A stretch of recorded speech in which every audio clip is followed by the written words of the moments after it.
BNP চেয়ারপারসনের রোগ মুক্তি ও সুস্থতা কামনায় ঐতিহাসিক দোয়া মাহফিল অনুষ্ঠিত।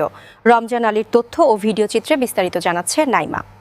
আজ 10 ডিসেম্বর বিকেল 3:30 ঘটিকার সময় মেলান্দহ উপজেলা অডিটোরিয়াম মাঠে সাবেক প্রেসিডেন্ট ও স্বাধীনতার ঘোষক শহীদ জিয়াউর রহমানের সহধর্মিণী 3বারের প্রধানমন্ত্রী দেশনেত্রী বেগম খালেদা জিয়ার আশু রোগ মুক্তি ও সুস্থতা কামনায় ঐতিহাসিক দোয়া মাহফিল অনুষ্ঠিত হয়।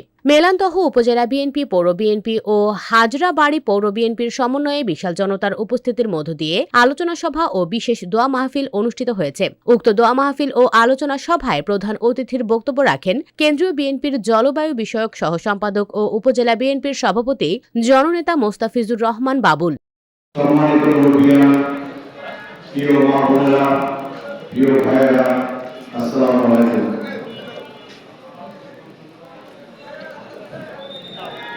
গত 20 দিন ধরে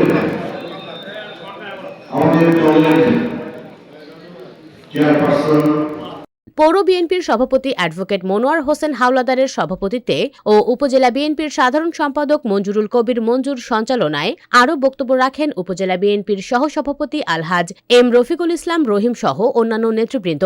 আলোচনা শেষে মহান আল্লাহ তাআলার নিকট দেশনেত্রী বেগম খালেদা জিয়ার রোগ মুক্তি ও সুস্থতা কামনায় বিশেষ দোয়া ও মোনাজাতের মধ্য দিয়ে সমাপ্তি ঘটে।